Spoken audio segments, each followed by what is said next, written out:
Assalamualaikum warahmatullahi wabarakatuh. Saya Hoironi Swatin dari Akuntansi C akan mempresentasikan tentang Higher Supply atau penawaran. Nah, apa sih penawaran itu sendiri? Penawaran yaitu jumlah keseluruhan barang dan jasa yang ditawarkan atau ingin dijual oleh produsen di pasar dengan harga tertentu dan pada waktu tertentu. Nah, selanjutnya yaitu faktor-faktor yang mempengaruhi penawaran. Pertama yaitu ada harga barang. Harga barang menjadi faktor utama besar kecilnya penawaran karena semakin tinggi harga barang, maka semakin tinggi pula penawaran yang dilakukan oleh konsumen. Yang kedua, jumlah produsen. Jika jumlah produsen suatu barang tertentu tinggi, maka jumlah penawaran terhadap barang tersebut juga akan tetap tinggi. Nah, yang ketiga yaitu ada bencana alam.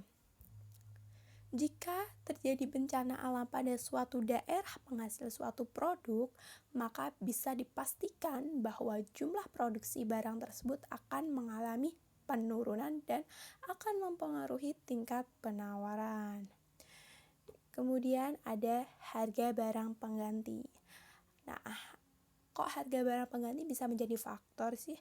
Karena apabila harga suatu barang meningkat, maka penawaran terhadap barang pengganti atau barang substitusi akan mengalami peningkatan karena penjual akan menawarkan barang substitusi atau pengganti tersebut sebagai alternatif barang utama yang mengalami kenaikan. Kemudian ada biaya produksi. Biaya produksi berkaitan dengan biaya yang digunakan dalam proses produksi, seperti biaya untuk membeli bahan baku, kemudian biaya untuk membayar gaji pegawai, serta biaya tambahan lainnya. Dan yang terakhir yaitu kemajuan teknologi. Kemajuan teknologi sangat berpengaruh terhadap besar kecilnya barang yang ditawarkan. Adanya teknologi yang lebih modern akan memudahkan produsen dalam menghasilkan barang dan jasa. Nah, kemudian ada hukum penawaran. Hukum penawaran berbunyi, semakin tinggi harga suatu barang, maka semakin banyak jumlah barang tersebut akan ditawarkan oleh penjual. Sebaliknya, jika makin rendah harga suatu barang, maka semakin sedikit jumlah barang tersebut ditawarkan. Nah, secara teori dapat dijelaskan seperti ini. Jika pada suatu pasar terdapat penawaran suatu produk yang relatif sangat banyak, maka harga akan turun. Hal ini disebabkan karena pertama, barang yang tersedia pada produsen melebihi jumlah yang diminta konsumen, sehingga untuk merangsang pembeli lebih banyak, maka produsen akan menurunkan harga jualnya. Dan yang kedua yaitu produsen atau penjual hanya akan meningkatkan keuntungannya dari total jumlah jual produknya. Sebaliknya, jika pada suatu pasar terdapat penawaran suatu produk yang relatif sedikit, maka yang terjadi adalah harga akan menjadi naik. Keadaan tersebut terjadi karena pertama, barang yang tersedia pada produsen atau penjual relatif sedikit, sehingga manakala jumlah permintaan banyak, produsen akan berusaha membatasi jumlah permintaan dengan cara menaikkan harga jualnya. Dan yang kedua yaitu produsen atau penjual akan meningkatkan keuntungan dari harga jual produknya. Kemudian ada kurva penawaran. Apa sih kurva penawaran itu? Kurva penawaran yaitu suatu kurva yang menunjukkan hubungan di antara harga suatu barang tertentu dengan jumlah barang yang ditawarkan.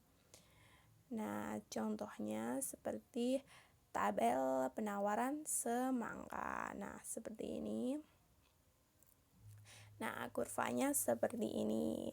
Nah, pada tabel yang sebelumnya terdapat penawaran terhadap semangka yang dapat digambarkan dalam bentuk kurva seperti ini. Pada garis S atau supply terdapat 5 titik, yaitu A, B, C, D, dan E. Setiap titik menunjukkan hubungan tingkat harga dan jual semangka yang ditawarkan. Nah, pada harga semangka 10.000, jumlah semangka yang ditawarkan sebanyak 20 kilo. Pada saat harga semangka naik menjadi 15.000, jumlah yang ditawarkan menjadi 40 kilo. Pernyataan tersebut menunjukkan hubungan positif lurus antara tingkat harga dan jumlah barang yang ditawarkan. Jadi, semakin tinggi harga barang, maka semakin bertambah pula jumlah barang yang ditawarkan. Kemudian ada perubahan dan pergeseran kurva penawaran. Perubahan atau gerakan kurva. Gerakan sepanjang kurva penawaran itu sendiri atau shift along the supply curve. Dan yang kedua ada gerakan seluruh kurva penawaran yang bersangkutan atau shift of the supply curve. Nah, gambar kurvanya seperti ini. Gambar tersebut menunjukkan gerakan sepanjang kurva penawaran. Jika harga naik, maka jumlah barang yang ditawarkan naik pula. Dengan demikian, terjadilah gerakan sepanjang kurva penawaran dari A ke B. Nah, yang kedua ada pergeseran kurva penawaran. Pergeseran kurva penawaran ke kanan atau ke kiri terjadi apabila perubahan penawaran atas suatu barang disebabkan oleh faktor selain faktor harga barang tersebut. Jadi selain harga. Nah, bentuk kurvanya seperti ini. Nah, pada gambar tersebut terlihat adanya perubahan penawaran, baik perubahan meningkat dari kurva penawaran S ke kurva penawaran S1 maupun perubahan menurun dari kurva penawaran S ke kurva penawaran S2. Perubahan penawaran tersebut terjadi jika faktor-faktor yang menghubungkan kurva itu dengan jumlah yang ditawarkan maupun dengan harga yang telah berubah. Dan pada gambar tersebut dapat dilihat perubahan output terjadi sekalipun juga tidak ada perubahan sama sekali. Perubahan output disebabkan karena terjadi pergeseran seluruh kurva penawaran. Sekian dari presentasi saya. Mohon maaf apabila ada salah kata. Terima kasih. Wassalamualaikum warahmatullahi wabarakatuh.